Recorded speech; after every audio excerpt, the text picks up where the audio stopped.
It's Friday. Actually, it's Thursday. This video is getting posted on Friday. But I generally work on creating the footage on Thursday. And this week is a bit of a difficult one. So I've spent my day here. Interestingly enough, we've got another atmospheric river flowing into the Bay Area. I'm in San Francisco, and it's a very gray, very wet day. So this is actually befitting of what I want to talk about. Today I want to talk about depression, the real stuff, not situational depression, which is all I have ever experienced in my life, is actually depression that I can point to why I'm depressed. It's obvious. Grief, loss, frustration of different sorts. I've never experienced clinical, biological depression, but I know a lot of people who deal with it. I have loved ones who deal with it, and I've done quite a bit of work to try and learn how can I be a positive impact on that and try to understand it as much as I can, not having experienced it. And as anybody knows, when you haven't or can't experience something in particular, like a perpetual chronic condition such as depression, all you can do is read up about it and listen, to the people who are experiencing it that you love tell you what it feels like, and you actually have to believe them. What got me thinking about all this is an experience I had yesterday. Yesterday I spent the day at Fort Point, which is one of my favorite spots in San Francisco to hang out while I do online work and phone calls and such. And it is right just east by like a couple hundred yards of the south end of the Golden Gate Bridge. So it's a spectacular spot. It's a Civil War fort. It's very interesting. The view of maritime traffic going by is phenomenal. And there's great walks from there. You can walk to the bridge. You can park for free and walk the bridge. You can walk down to Crissy Field, which is what I did for my walk. After breakfast and other business, I took a walk in the early afternoon to Crissy Field and then was walking back. And I took a little detour and took a break on this old army pier that sticks out a couple hundred yards from the warming hut there at the west end of Crissy Field. And I'm sitting there. I have my backpack with me and I have my binoculars out, and I'm just looking around at different boats and such. I noticed traffic on the bridge on the northbound side, which is the side pedestrians and bikes can walk on, is at a standstill. It's stopped, and there's emergency vehicles up there. Pull up my binoculars and I look and I can see police officers, EMS, looks like, at the rail, of the bridge. But I don't see anything going on. I couldn't tell if maybe they were talking to someone who had been, in crisis or what have you. It was just too far away to tell. And I couldn't figure it out. So I went on with my walk and walked. It took about 15 minutes to walk to the truck, to the fort where I was parked. And as soon as I got in the cab, I noticed a police boat jetting out from the other side of the bay, as well as a SFFD boat launch coming out pretty quickly. And they came to the same spot just about a quarter mile from the bridge, and in my view, and I mean, it was lights on and everything, so I was looking in the binoculars and saw them pull the jumper out of the water. And I was not prepared for that. I didn't see that coming. They literally pulled this, it looked like a young man, pulled him out and put him right into a body bag.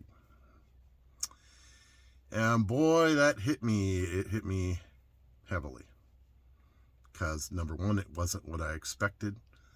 And number two, all of a sudden it all made sense. And San Francisco's gone to great expense to put out a large net on the pedestrian side of the bridge Sticks out about 20 feet. I've been watching them. I've been up on the bridge watching them put it together.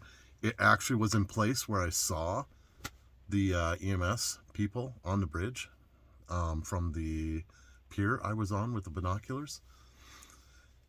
So apparently this person jumped into the net, crawled to the edge of the net, and committed and went off the net, which is horrifying, because my understanding of the whole net thing is that, they jump from the bridge, and most of them that have survived doing this said the second they jumped, they regretted it, and they wished they hadn't.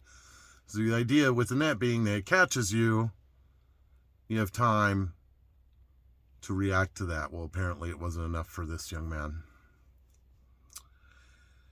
And if you've got kids, whether they deal with clinical depression or not, it still hits you like a dump truck.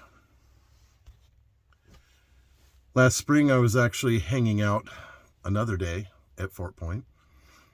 And of course, the truck attracts lots of attention. And there were some police officers who were taking a break there, walked over and talked to me, asked about the truck, and I asked them about their job. And I had just handed them each a sticker, and one grabbed a sticker and gave it to me, and it was the SF Marine unit. I'll put picture in picture here of the sticker they gave me. I was like, oh, the Marine unit. So was that like, maritime law enforcement, what have you? He said, actually, no, our specialty is we rescue or retrieve jumpers from the bridge. Typically, we're just retrieving because the odds of surviving that fall are incredibly low. Generally, it's only very young people who can survive it. And even then, they have terrible injuries. Internally, broken bones. It's a 220-foot drop. Takes just 4 seconds. And they hit the water at 75 miles an hour. So, it's horrific. And if you don't lose consciousness, if it doesn't kill you quickly, it's a terrible death because you've got all this injury and now you're going to be drowning. So it's not the quick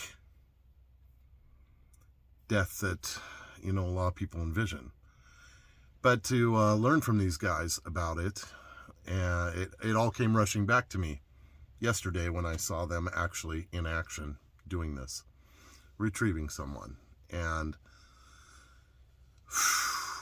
I'm telling you, the amount, I know, I can't conceive of the amount of pain a person has to feel in order to reach a point where they just are willing to take their lives.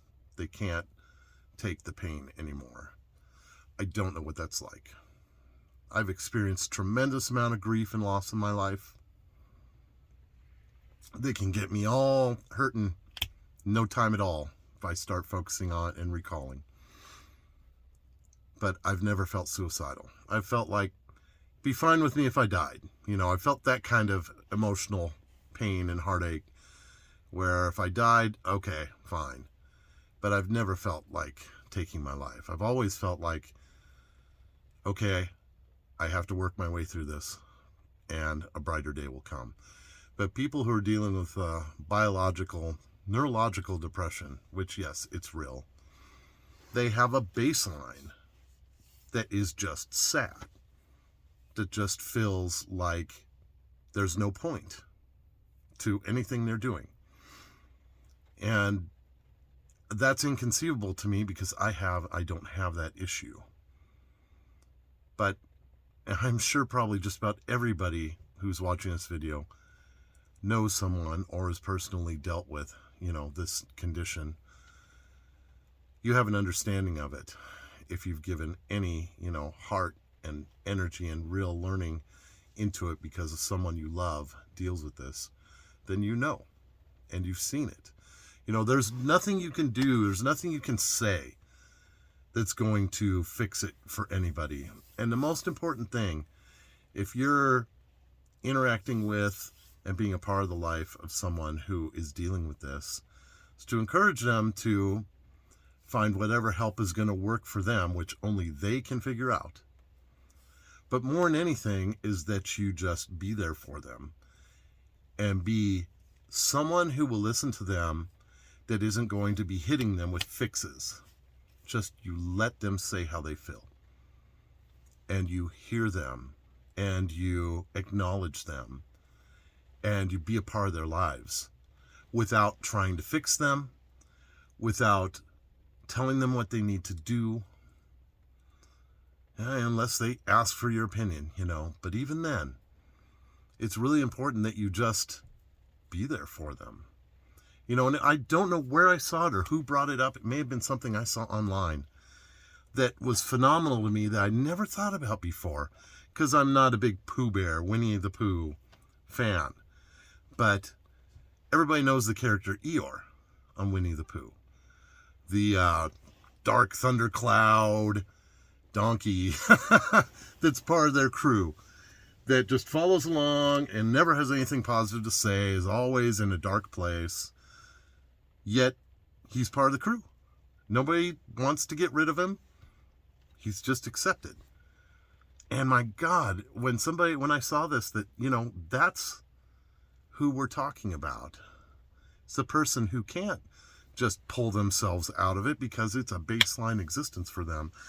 And the best thing you can do is keep them in your crew, is be with them, not abandon them, not want to be uncomfortable because they're a downer. You need to keep them close. You need to be their friend and loved ones as well. I know how hard it is, especially for those of us who have not experienced it. But that's the big thing, is that you're just there. You're part of their lives, a positive part of their lives that they can turn to, and they can say whatever they need to say, and they know they won't be judged and they won't be ostracized or rejected. That's just really, really important.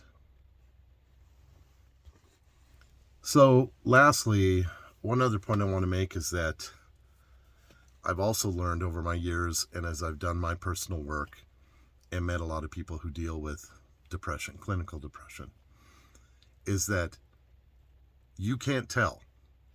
There are people all around you that, as far as you can tell, they're happy, content people. The majority of people who deal with this, unless they let you into their inner circle and tell you what they're really dealing with, you would never know. Because in our culture, anybody who's a downer like that is just going to be pushed aside. Nobody wants them to be part of anything. So they learn to hide it, which only drives it deeper and deeper and deeper. That sense of rejection, that sense of, I'm not good enough.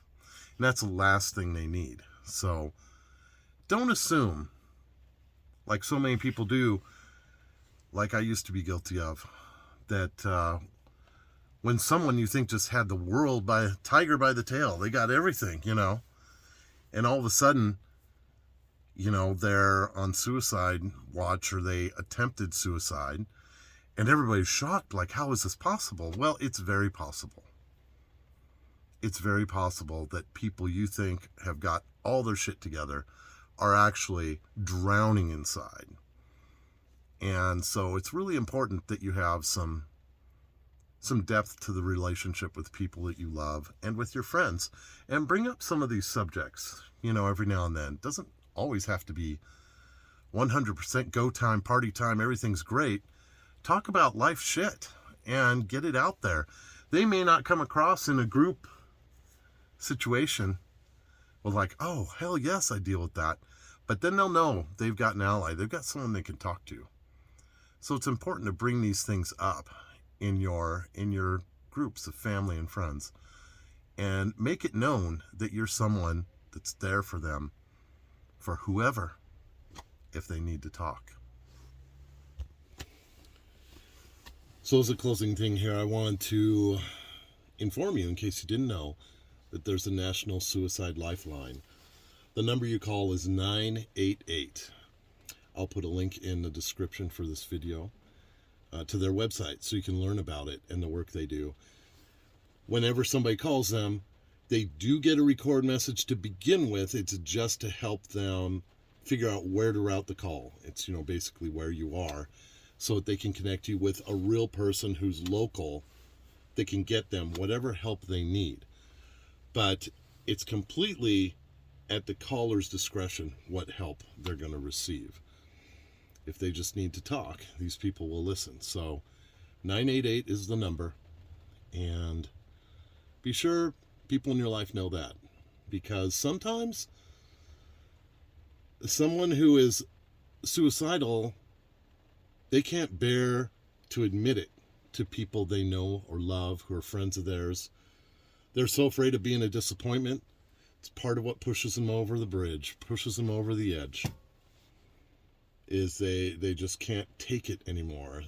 They have so much emotional pain, or they have so much physical pain that nobody knows about or can comprehend. And they just don't want to burden anybody. They just want out. And it's not something to be judgmental about. I know I was raised in this hardcore Christian environment that's a sin to commit suicide, and that's absolute bullshit. It's a sin that people are judged for that, because we can't comprehend the kind of suffering, people like myself who don't have clinical depression, we can't comprehend the kind of suffering that can drive us to the point of being willing to kill ourselves and abandon all the people we love, because they do. I remember growing up, my family saying, how could they do that to the people that love them? It makes me angry now, because it's not about you. They aren't doing it to you. They aren't being vengeful to anybody. They're trying to escape their pain. So the last thing you need to be with anybody you love or care about in your life, or any human being who's suicidal, is judgmental. You can't possibly know what they're dealing with. So, to be an ally, you have to be open. You have to be a human being. You have to be full of gratitude so that they can actually open up to you and know that you're a warm, safe place to say whatever they need to say. So that is my topic and message this week. Not a whole lighthearted thing, but it's important. And it's my hope that it's of use to you, encourages you if you haven't learned about depression and suicide and such, and what drives people to these things. Encourages you to look into it, maybe learn a little more, and think about how you feel about it, and try to imagine what it's like for those who suffer with it. Anyway, that's it for this week, and hope you have a great weekend. I really do. We'll be keeping dry here in San Francisco, even though it's raining like a banshee.